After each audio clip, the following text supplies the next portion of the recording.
حضرت محمد مصطفیٰ صلی اللہ تعالی علیہ وسلم کو زہر کس عورت نے دیا تھا اور آپ زہر کے بعد کتنا عرصہ تک زندہ رہے اور زہر کا اثر کب شروع ہوا؟ بسم اللہ الرحمن الرحیم۔ آج کی اس ویڈیو میں ہم آپ کو ہمارے پیغمبر حضرت محمد مصطفیٰ صلی اللہ تعالی علیہ وسلم کی زندگی سے جڑا ایک ایسا دردناک اور حیران کر دینے والا واقعہ سنانے والے ہیں۔ یہ واقعہ مسلمانوں کی بہت ساری کتابوں کے ساتھ ساتھ اسلام کی دوسری سب سے پاک یعنی کہ سب سے بڑی کتاب صحیح بخاری کے اندر بھی موجود ہے۔ دراصل ناظرین، یہ بات ہے اس دور کی جب مسلمانوں نے جنگ خیبر میں جیت حاصل کی تھی۔ یاد رہے، جنگ خیبر نام کی یہ وہی جنگ تھی جس میں مسلمانوں کا مقابلہ یہودیوں کے ساتھ تھا، اور اس جنگ کو جتانے میں سب سے بڑا اور سب سے اہم کردار جس انسان نے ادا کیا تھا وہ کوئی اور نہیں بلکہ حضرت علی شیر خدا رضی اللہ تعالیٰ عنہ تھے۔ ناظرین، جنگ ختم ہو جانے کے بعد بھی آخری پیغمبر حضرت محمد صلی اللہ تعالی علیہ وسلم نے اپنے ساتھیوں کے ساتھ کچھ دن اور خیبر میں گزارنے کا فیصلہ کیا تھا، یعنی کچھ دن اور خیبر میں رہنے کا ارادہ کیا تھا۔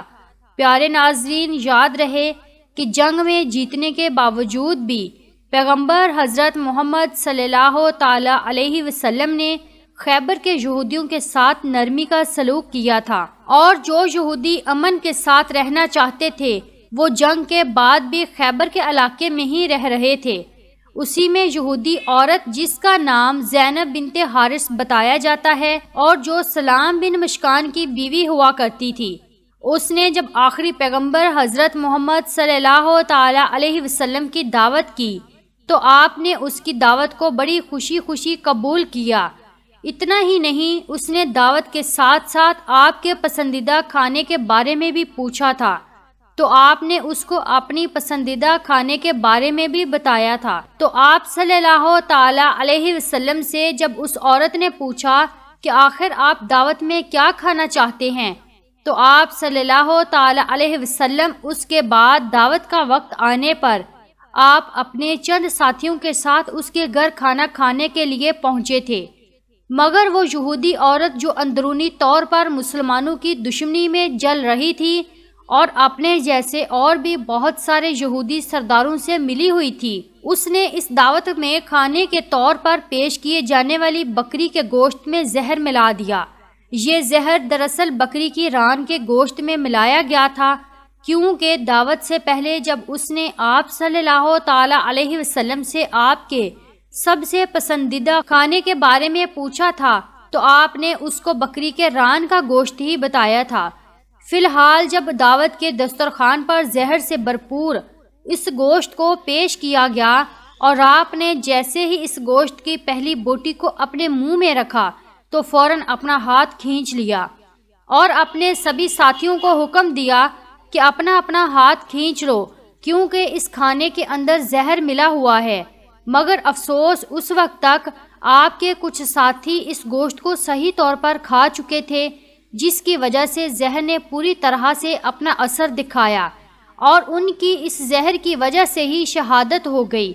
دراصل اللہ کے حکم سے حضرت محمد مصطفیٰ صلی اللہ تعالی علیہ وسلم کو اس بوٹی نے ہی زہر کے بارے میں خبردار کیا تھا۔ اتنا ہی نہیں، دوسری طرف اس عورت کے ساتھ ساتھ دوسرے سبھی یہودیوں سے اس بارے میں سوال کیا گیا تو انہوں نے نہ صرف اپنا جرم قبول کیا بلکہ یہ بھی کہا کہ ہم نے آپ کے ساتھ اسی لیے کیا تھا تاکہ اگر آپ ایک سچے نبی ہوں گے تو آپ کے اوپر اس زہر کا کوئی اثر نہیں ہوگا، اور اگر آپ سچے نبی نہیں ہوں گے تو ہم کو بھی آپ سے چھٹکارا مل جائے گا۔ اب ظاہر ہے ناظرین، آپ صلی اللہ تعالی علیہ وسلم نے تو اپنی زندگی میں کبھی بھی کسی انسان سے کوئی بدلہ نہیں لیا۔ اتنے زیادہ ظلم و ستم کیے گئے، ان پر ایسی ایسی چیزیں کی گئی آپ صلی اللہ تعالی علیہ وسلم پر کہ جس کے بارے میں سوچا بھی نہیں جا سکتا۔ مگر بعد میں جب اسی زہر کے اثر کی وجہ سے آپ کے ایک صحابی کی شہادت ہو گئی تو پھر قاعدے کے مطابق یعنی قانون کے مطابق اس زینب بنت حریث کو یعنی اس عورت کو بھی قتل کیا گیا تھا۔ ناظرین، صحیح بخاری کی پیج نمبر 4428 میں آپ صلی اللہ تعالیٰ علیہ وسلم کی پیاری بیوی یعنی حضرت عائشہ رضی اللہ تعالیٰ عنہ کہتی ہیں کہ جب آپ صلی اللہ تعالیٰ علیہ وسلم کی ظاہری زندگی کے آخری دن چل رہے تھے اور آپ بیمار رہا کرتے تھے تو اس وقت آپ اکثر کہا کرتے تھے کہ خیبر کے موقع پر جو میں نے وہ زہر میں ملا ہوا گوشت کا ٹکڑا کھایا تھا اس کا درد میں آج بھی محسوس کر سکتا ہوں، اور ایسا معلوم ہوتا ہے کہ میری شارگ اس زہر کی تکلیف سے کٹ جائے گی۔ دراصل ناظرین، خیبر کے یہودی جو میدان میں مقابلہ نہ کر سکتے تھے اور مسلمانوں سے خیبر کی جنگ ہار چکے تھے، وہ خیبر کا بدلہ لینے کے لیے سازش کے طور پر حضرت محمد مصطفیٰ صلی اللہ تعالی علیہ وسلم کو ان کے ساتھیوں کے ساتھ شہید کرنا چاہتے تھے۔ اسی لیے انہوں نے زینب بنت حارث نام کی اس عورت کے ساتھ سازش کی اور اس کی مدد سے کھانے میں زہر ملایا، بلکہ اسی عورت کے ذریعے سے ہی حضرت محمد مصطفیٰ صلی اللہ تعالی علیہ وسلم کے پسندیدہ کھانے کے بارے میں بھی پتہ کر لیا تھا، اور اسی لیے انہوں نے بکری کے گوشت میں ہی زہر ملایا تھا۔ اس زہر کے اثر کی وجہ سے حضرت محمد مصطفیٰ صلی اللہ تعالی علیہ وسلم کے ایک صحابی کی شہادت کے باوجود بھی زینب بنت حارث نام کی اس عورت کو قتل کیا گیا تھا، یا پھر معاف کیا گیا تھا، یا پھر بعد میں اس نے خود ہی خودکشی کر لی تھی۔ اس بارے میں اختلاف پایا جاتا ہے، یعنی کہ اس پر الگ الگ علماء اپنی اپنی الگ الگ رائے رکھتے ہیں۔ ہاں، یہ بات تو بہت ساری کتابوں سے صحیح ہے کہ حضرت محمد مصطفیٰ صلی اللہ تعالی علیہ وسلم کے جسم میں اس زہر کا اثر ان کی ظاہری زندگی کے آخری دنوں میں دیکھنے کو ملا تھا، اور اسی زہر کے اثر نے ہی حضرت محمد صلی اللہ تعالی علیہ وسلم کی وفات میں ایک اہم کردار ادا کیا تھا۔ ناظرین، یوٹیوب پر آپ نے ایسی بہت ساری ویڈیوز دیکھی ہوں گی کہ جس میں ہمیشہ سے اینٹی مسلم ویڈیوز بنانے والے لوگ یہ دعویٰ کرنے کی کوشش کر رہے ہیں کہ حضرت محمد صلی اللہ تعالی علیہ وسلم کی اس زہر کی وجہ سے بڑی دردناک اور خطرناک طریقے سے وفات ہوئی تھی۔ اتنا ہی نہیں، وہ اس واقعے کے ذریعے سے حضرت محمد صلی اللہ تعالی علیہ وسلم کے اوپر یہ دعویٰ بھی کر رہے ہیں کہ وہ ایک جھوٹے نبی تھے، کیونکہ اگر وہ سچے نبی ہوتے تو ان کے اوپر زہر کا کوئی اثر نہیں ہوتا، جیسا کہ قرآن میں بھی اللہ تعالیٰ نے اپنے پیغمبر سے یہ وعدہ کیا ہے کہ ہم تیرے دشمنوں سے تیری حفاظت کریں گے۔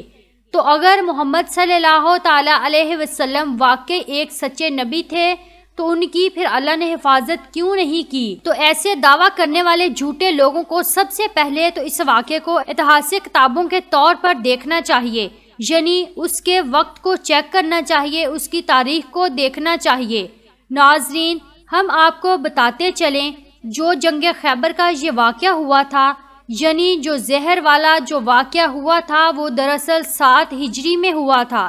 جبکہ حضرت محمد صلی اللہ تعالی علیہ وسلم کی وفات 11 ہجری میں ہوئی تھی۔ تو ان دنوں کے بیچ جو وقت ہے وہ لگ بھگ 4 سال کا ہے۔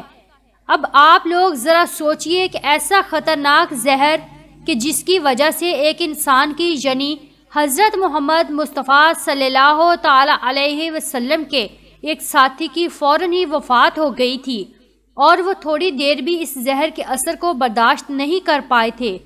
تو آخر اس زہر کو اپنے جسم میں لیے ہوئے حضرت محمد صلی اللہ تعالی علیہ وسلم 4 سال تک کیسے زندہ رہے؟ یعنی 4 سال تک اس زہر نے ان کو کوئی بھی نقصان کیوں نہیں پہنچایا؟ تو اس بات سے یہ ثابت ہوتا ہے کہ آخری دنوں میں یعنی حضرت محمد مصطفیٰ صلی اللہ تعالی علیہ وسلم کی وفات سے بالکل پہلے اس زہر کا آپ کے جسم میں اثر دیکھنا اسی لیے تھا کیونکہ اللہ تعالیٰ اپنے پیغمبر حضرت محمد مصطفیٰ صلی اللہ تعالی علیہ وسلم کو اپنے محبوب کو شہادت کا مرتبہ دینا چاہتا تھا، جیسا کہ پیارے نبی صلی اللہ تعالی علیہ وسلم کی خواہش بھی تھی، کیونکہ انہوں نے اپنے ساتھیوں کے ساتھ اس بات کی خواہش کی تھی کہ میں اللہ کی راہ میں شہید ہونا چاہتا ہوں۔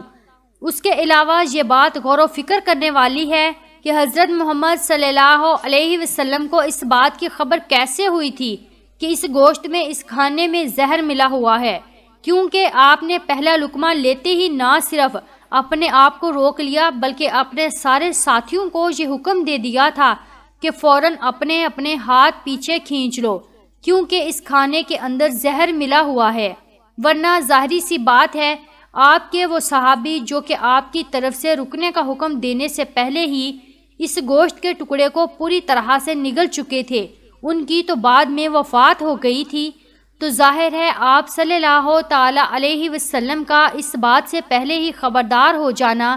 کہ اس کھانے کے اندر زہر ملا ہوا ہے، یہ خود میں ایک اللہ کے پیغمبر کی نشانی ہے۔ ناظرین، آج کی اس ویڈیو میں ہم آپ کو یہی بتانے والے تھے، تو اس ویڈیو کو آپ زیادہ سے زیادہ اپنے مسلمان بھائیوں تک ضرور شیئر کیجئے گا۔ اللہ تعالیٰ اپنے حبیب صلی اللہ تعالی علیہ وسلم کے صدقے ہم تمام امت محمدی صلی اللہ تعالی علیہ وسلم کو سچا عاشق رسول بننے اور راہ حق پر چلنے اور گناہوں سے بچنے کی توفیق عطا فرمائے۔ آمین ثم آمین یا رب العالمین۔